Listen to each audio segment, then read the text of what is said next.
একাদশ শ্রেণীর ছাত্রছাত্রীরা, আজ এখানে আমরা আলোচনা করেছি একাদশ শ্রেণীর সংস্কৃত বিষয়ের দ্বিতীয় সেমিস্টারের গুরুত্বপূর্ণ কয়েকটি প্রশ্ন সম্পর্কে। এই প্রশ্নগুলি বিভিন্ন স্কুল থেকে দ্বিতীয় সেমিস্টারে আসবে বলেই আমরা আশা রাখি। তাই তোমরা এই প্রশ্নগুলি অতি অবশ্যই করবে। প্রথমে গদ্য প্রতিজ্ঞা সাধনম। প্রথম, কে কখন পর্বতশ্রেণীর উপরে আরোহণ করেছিল? দ্বিতীয় প্রশ্ন, শিব বীরচরের প্রতিজ্ঞা বাক্য লিখে বর্ণনা করো। 3 নম্বর, প্রতিজ্ঞা সাধনম পাঠ্যাংশে প্রকৃতির যে রূপ বর্ণিত হয়েছে তা আলোচনা করো। চতুর্থ প্রশ্ন, প্রতিজ্ঞা সাধনম কাহিনীতে কার কোথায় যাত্রার কথা বলা হয়েছে? কাহিনীর নায়কের চরিত্র চিত্রণ করো। এরপর আছে কবিতা বা পদ্য, যার নাম ঋতুচর্যা। ঋতুচর্যা থেকে করবে সংবৎসর কাকে বলে? ঋতুচর্যা নামক পাঠ্যাংশে বর্ণিত কোন ঋতুতে কী ধরনের আহার করা উচিত তা সংক্ষেপে লিখো। এটা আলাদাভাবে বিভিন্ন ঋতুর আসতে পারে, একসাথে তোমরা সবগুলোই করবে।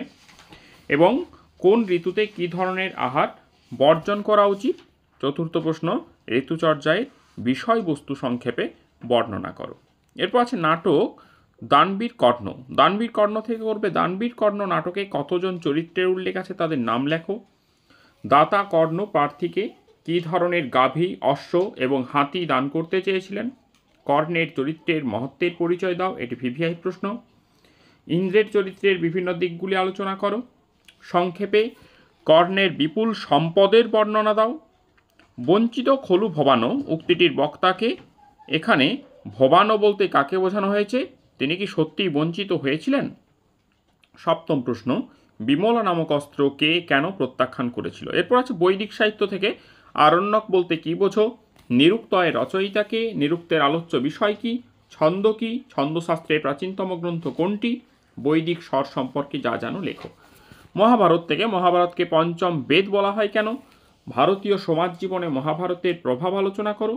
ভারতীয় সাহিত্যে মহাভারতের প্রভাব আলোচনা করো। এই দুটি খুব গুরুত্বপূর্ণ। এছাড়া শ্রীমদ্ ভগবত গীতা টিকা। গীতিকাব্য থেকে করবে গীতিকাব্যে সংস্কৃত গীতিকাব্যে গীত গোবিন্দের স্থান আলোচনা করো, মেঘদূতের স্থান আলোচনা করো। এছাড়া গীতিকাব্যকে ইংরাজিতে কি বলে? কালিদাসের লেখা দুটি গীতিকাব্যের নাম লিখো। ব্যাকরণ থেকে ধাতুরূপ এবং শব্দরূপ আসবে। শব্দরূপ শিশু, ধেনু, মাতৃ, পিতৃ এবং রাজন। ধাতুরূপ দা, স্থা এবং দৃশ। আশা করি এখান থেকে করলেই তোমাদের সংস্কৃত পরীক্ষা মোটামুটি ভালোই হবে। তোমাদের পরীক্ষা ভালো হোক।